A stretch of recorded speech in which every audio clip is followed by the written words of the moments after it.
खरमास शुरू प्रतिदिन पूजा पाठ और तुलसी पूजन करने वाले हो जाए, सावधान वरना कंगाल होते देर नहीं लगेगी। श्री शिवाय नमस्तुभ्यम महाराज।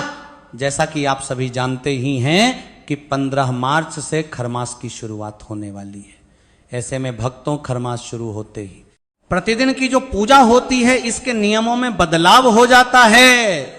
इसी के साथ महाराज खरमास का जो सबसे अधिक प्रभाव है वह तुलसी पूजा पर पड़ता है, क्योंकि खरमास में मां तुलसी को जो भी वस्तुएं अर्पित की जाती हैं वह सभी बदल जाती हैं। साथ ही मां तुलसी की पूजा विधि भी बदल जाती है। तो इसीलिए आज के इस वीडियो में हम जानेंगे कि खरमास में प्रतिदिन का पूजन करते समय और तुलसी माता का पूजन करते समय कौन कौन सी सावधानियां रखनी चाहिए। इसी के साथ खरमास में वो रविवार के अलावा एक और दिन ऐसा होता है जिस दिन मां तुलसी को जल अर्पित नहीं किया जाता है। यदि आपने यह गलती की तो आपको इसका दोष भुगतना पड़ता है। तो महाराज खरमास से जुड़ी हुई समस्त जानकारी के लिए वीडियो के अंत तक बने रहिए, और यदि आपको जानकारी उचित लगे तो वीडियो को लाइक करें, चैनल को सब्सक्राइब करें और कमेंट बॉक्स में ओम नमः शिवाय या हर हर महादेव जरूर लिखें। तो चलिए सबसे पहले बात करते हैं खरमास में प्रतिदिन के पूजा पाठ के नियमों के बारे में। तो महाराज आप सभी में से अधिकांश लोग प्रतिदिन पूजा पाठ जरूर ही करते होंगे, फिर चाहे आप भगवान शिव की पूजा करें, लड्डू गोपाल जी, शालिग्राम जी या भगवान विष्णु जी, किसी की भी पूजा पाठ करें तो ये जो पूजा पाठ है इस खरमास में बदल जाता है। प्रतिदिन की पूजा में पंचदेव की पूजा का विधान बताया गया है, और पंचदेव में गणेश जी, भगवान विष्णु, भगवान शंकर, माँ पार्वती अर्थात माँ दुर्गा और सूर्यदेव होते हैं। अब महाराज जब भी आप प्रतिदिन का पूजन करते हैं तो उसमें आपको आह्वान भी करना होता है। आह्वान पूजा वह होती है जिसमें आपको बोलना होता है कि हे प्रभु आप यहाँ आए और हमारी पूजा को स्वीकार करें। तो ये जो आह्वान पूजा है ये खरमास में बंद हो जाती है। अब महाराज बंद होने का कारण एक ही है कि दैनिक पूजन में पंचदेवों का पूजन किया जाता है, जिनमें सूर्य देव भी शामिल होते हैं, और खरमास के दौरान सूर्य देव को बुलाया नहीं जा सकता है, यानी कि उनका आह्वान नहीं किया जा सकता है, क्योंकि खरमास के दौरान सूर्य देव गुरु की राशि में गोचर कर रहे होते हैं। यानी कि इस समय सूर्य देव बृहस्पति के घर में विराजमान होते हैं, और देव गुरु बृहस्पति के घर में होने के कारण सूर्य देव उनकी सेवा में लगे होते हैं। इसीलिए महाराज खरमास के दौरान इन ग्रहों को आह्वान करके पूजन आदि करना वर्जित बताया गया है, क्योंकि इस समय भगवान सूर्य गुरु बृहस्पति उसकी सेवा में लगे होते हैं, तो वह उनकी सेवा छोड़कर आपके यहाँ आएंगे नहीं। इसी के साथ महाराज सूर्यदेव का जो तेज है वह अनंत होता है, तो सूर्यदेव के तेज के सामने बाकी के जो भी ग्रह होते हैं वह सभी शून्य हो जाते हैं, यानी कि वह सभी निस्तेज हो जाते हैं। इसी कारण खरमास से पहले ही शुक्र अस्त होते हैं। शुक्र अस्त इसलिए होते हैं क्योंकि इस समय शुक्र सूर्य के बहुत नजदीक आ जाते हैं, इसीलिए सूर्य के सामने सभी ग्रह स्टेज हो जाते हैं। इसी कारण से इसको कहते हैं कि शुक्र अस्त हो गए हैं, और ये सभी ग्रह मार्च के बाद ही सूर्य के प्रभाव क्षेत्र से बाहर आएंगे और अपने तेज में दिखाई देंगे, और तभी से सूर्य उदय दो होंगे। तो भक्तों इतना अधिक प्रभाव होता है सूर्य देव का ग्रहों पर, और सूर्य देव का तेज इतना अधिक होता है कि इससे ही हमारी पृथ्वी प्रकाशित होती है। स्वयं चंद्रमा भी उन्हीं से प्रकाशित होता है। तीनों लोक में उजाला भी सूर्य देव का हिस्सा है। तो इस समय शुक्र अस्त होता है, और खरमास के दौरान सूर्य देव गुरु बृहस्पति के घर में होते हैं, और देव गुरु बृहस्पति देवताओं के गुरु हैं। इसीलिए उनके बिना कोई पूजा पाठ हो ही नहीं सकती है। इसीलिए महाराज खरमास में सभी ग्रहों का जो निस्तेज है वह शून्य हो जाता है। इसीलिए इस समय में मांगलिक कार्यों को करने की मनाही होती है। और महाराज यदि आप प्रतिदिन की पूजन में सूर्य देव का आह्वान करते हैं पूजन के लिए तो यह शुभ कार्य होता है, क्योंकि यह संभव नहीं है कि वह आकर आपकी पूजा स्वीकार करे। इसीलिए आपको खरमास के दौरान आह्वान नहीं करना चाहिए। तो महाराज सवाल यह उठता है कि बिना आह्वान के पूजा पाठ किस प्रकार से किया जा सकता है खरमास के दौरान। तो देखिए सबसे पहले तो आपके पूजा मंदिर में जो भी आपने तस्वीर लगाई हुई है उन्हें आपको स्नान करवाना है। तो सबसे पहले तो आपको एक लोटा जल लेना है, उसमें थोड़ा सा गंगा जल भरना है, फिर शुद्ध जल भरना है, और इसी लोटे में एक फूल डालना है, और इसी फूल लोटा जल लेना है। से आपको जो भी आपके पूजा मंदिर में तस्वीर लगी हुई है उन्हें आपको भाव रूप से जल का छींटा देना है, स्नान कराएं और फिर साफ वस्त्र से उन सभी को पछ दीजिए, फिर उन सभी का तिलक कीजिए। तिलक करने के बाद फिर पुष्प अगर आपके पास है तो अर्पित कीजिए और अंत में आरती कीजिए। आरती करने के लिए आपको धूप दीप जलाना चाहिए और फिर आपको भगवान का भोग लगाना है। तो महाराज ये हो गया खरमास की प्रतिदिन की पूजा का नियम। अब प्रश्न ये उठता है कि इसमें परिवर्तन क्या होगा और खरमास की पूजन में हमें क्या नहीं करना है। तो देखिए भक्तों, जो रोली और चंदन होता है, इसमें रोली का तिलक आपको जो भी देवी स्वरूप है, चाहे माँ दुर्गा हो, माँ सरस्वती हो, माँ लक्ष्मी हो, माँ पार्वती हो, उन सभी को आपको रोली या कुमकुम से तिलक करना है और खरमास के दौरान देवी स्वरूप को चंदन का तिलक नहीं करना। इस बात का आपको विशेषकर ध्यान रखना है। अब महाराज, जो भी देव स्वरूप है उन्हें आप रोली या फिर चंदन का तिलक लगा सकते हैं, लेकिन जो लोग प्रतिदिन भगवान शिव की पूजा करते हैं तो उन्हें ध्यान रखना है कि आपको कभी भी रोली या फिर कुमकुम से तिलक नहीं करना है। उनको आपको मात्र सादे चंदन से ही तिलक करना चाहिए। चंदन आप कोई सा भी उपयोग कर सकते हैं, लकड़ी वाला या पाउडर के रूप में या सूखा चंदन या गीला चंदन, लेकिन आपको चंदन का प्रयोग ही करना है। भगवान शिव के पूजन में कुमकुम का प्रयोग नहीं करना है। अब महाराज बात आती है आरती की। खरमास के दौरान आरती करना चाहिए या नहीं, और कौन सी आरती करना चाहिए।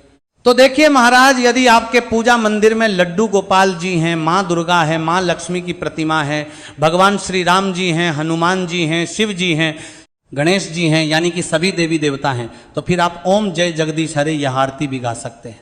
फिर चाहे आप कृष्ण जी की आरती उतारे, राम जी की आरती उतारे, हनुमान जी की आरती उतारे, तो आप ओम जय जगदीश हरि आरती गा सकते हैं। और यदि आपके पास समय थोड़ा अधिक रहता है तो आप गणेश जी की आरती करके फिर ओम जय जगदीश हरि आरती गा सकते हैं। अब देखिए, आरती आप सुबह के पूजन में भी कर सकते हैं और शाम के पूजन में भी आरती गा सकते हैं। इसी के साथ महाराज खरमास में कपूर की आरती करना भी कल्याणकारी माना गया है। तो यदि संभव हो तो आप कपूर जलाकर भी खरमास के दौरान आरती कर सकते हैं, बहुत अधिक शुभ माना जाता है।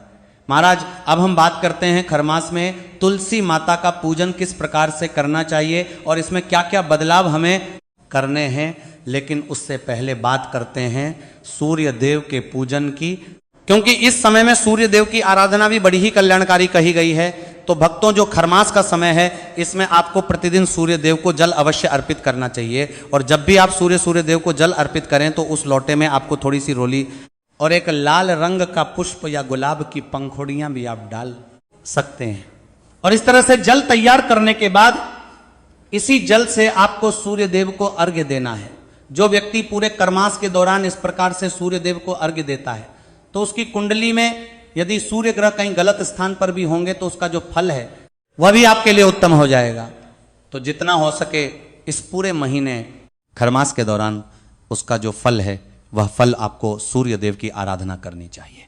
अब महाराज, आपका सवाल रहेगा कि गुरुजी, अभी तो आप कह रहे थे कि इस समय सूर्य देव की पूजा करना शुभ फलदायी नहीं होता है, या सूर्य देव की उपासना नहीं करनी चाहिए, या उनका आवाहन नहीं करना चाहिए। तो महाराज, यहाँ उनका आवाहन नहीं करना चाहिए, समझने का फेर है, आहन पूजन वर्जित है। मात्र ऐसी पूजा जिसमें सूर्य देव को जल दिया जाए वह पूजा आपको नहीं करना है।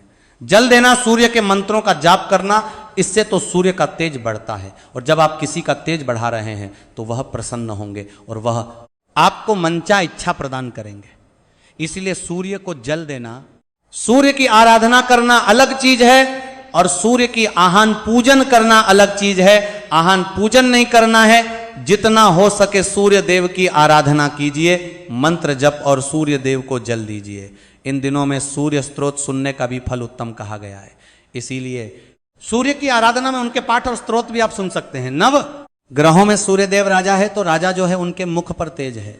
यदि आप चाहते हैं कि आपका ओरा बुलंद हो, आपकी पहचान बने, समाज में आपकी इज्जत हो, प्रतिष्ठा बने, जहां जाए वहां लोग आपको पूछे, व्यक्तित्व प्रभावशाली हो, तो इसके लिए सूर्य की आराधना अवश्य करनी चाहिए। और यह खरमास का समय इसके लिए सर्वोत्तम है। इसका लाभ लीजिए, अपने सूर्य को बलिष्ठ कीजिए और समाज में अपना प्रभुत्व दिखाइए।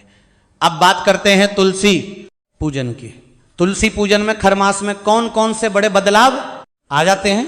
बात करते हैं पर से वह कार्य है जो आपको खरमास के दौरान नहीं करने हैं। साथ ही कौन सी वह वस्तुएं हैं जो आपको माता तुलसी के पूजन में खरमास के दौरान समर्पित नहीं करनी है, क्योंकि तुलसी पूजन आप सभी अपने घरों में जरूर करते हैं।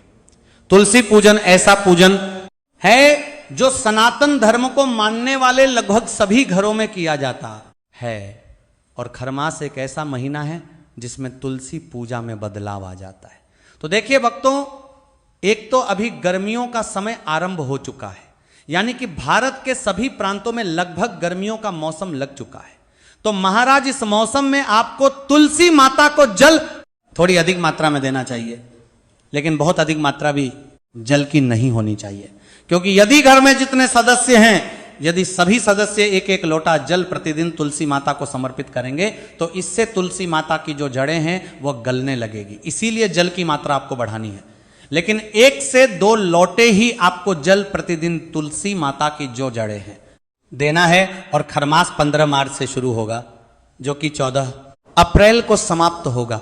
तो इसमें आपको किसी भी दिन तुलसी माता को एक लाल रंग का कपड़ा या लाल रंग की चुनरी अवश्य ही उड़ाना चाहिए। ऐसा करना बहुत ही शुभ माना जाता है, और इससे आपको भगवान विष्णु माता लक्ष्मी का आशीर्वाद भी प्राप्त होता है। अब महाराज, यदि आपके घर में तुलसी जी गमले में है तो उस गमले को आपको प्रतिदिन छांव में भी अवश्य रखना चाहिए, यानी कि ऐसे स्थान पर रखिए जहां पर सूर्य का प्रकाश सीधे तुलसी जी के पौधे पर बहुत अधिक मात्रा में ना आए, और तुलसी जी के गमले को कभी भी दक्षिण कोने में नहीं रखना चाहिए। इसका भी आपको ध्यान रखना है। अब महाराज बात करते हैं कि तुलसी पूजन में आपको खरमास के दौरान कौन कौन सी सावधानियां बरतनी चाहिए। तो महाराज सबसे पहले तो आपको सुबह उठना है, स्नान आदि करना है, फिर आपको प्रतिदिन जिस तरह से आप तुलसी जी में जल अर्पित करते हैं उसी तरह से आपको जल अर्पित करना है, लेकिन कुछ चीजें आपको बदलना है। तुलसी जी को जो आप प्रतिदिन रोली या कुमकुम से तिलक करते हैं वह आपको इस खरमास के दौरान नहीं करना है। तो खरमास के दौरान आपको तुलसी माता को रोली या कुमकुम से तिलक नहीं करना है, बल्कि चंदन से तिलक करना है। अब महाराज इसी के साथ में आप सभी जानते ही हैं कि तुलसी जी का श्रृंगार करना कितना अधिक शुभ माना जाता है, यानी कि उन्हें श्रृंगार की सामग्रियां अर्पित करना कितना अधिक शुभ होता है।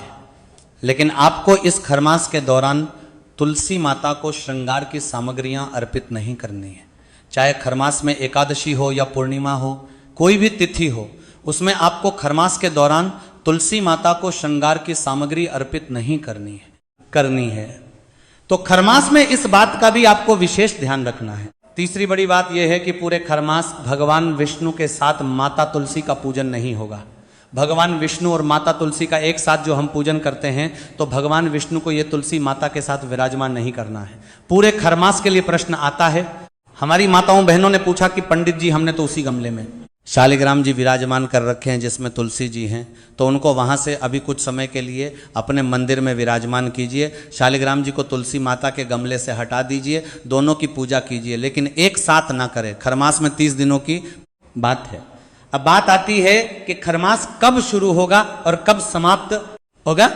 तो महाराज खरमास की शुरुआत 15 मार्च से होने वाली है और ये 14 अप्रैल को समाप्त होगा। 15 मार्च को जब मीन की संक्रांति होगी, सूर्य देव मीन राशि में प्रवेश करेंगे तो खरमास शुरू होगा। और जब मेष की संक्रांति होगी 14 अप्रैल को, सूर्य देव जब मेष में प्रवेश करेंगे मीन राशि से निकल के, तो ये खरमास समाप्त हो जाएगा। चौथी बड़ी बात यह है कि रविवार को हम विशेष रूप से तुलसी में जल नहीं देते हैं, उसका आप ध्यान रखिए। लेकिन एक और है जिस दिन आपको खरमास में जल नहीं देना है। खरमास में मंगलवार को भी जल देने की मनाही कही गई है कि मंगलवार के दिन भी तुलसी माता में खरमास के समय पर जल नहीं अर्पित करना चाहिए, तो इसका आप ध्यान रखिएगा।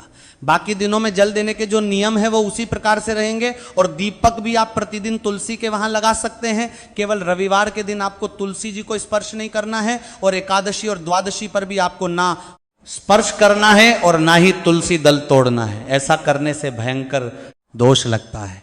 तो यह थी खरमास से जुड़ी हुई संपूर्ण जानकारी। यदि आपको वीडियो से जुड़ी हुई जानकारी अच्छी लगी हो तो वीडियो को लाइक करें और चैनल को सब्सक्राइब जरूर करें।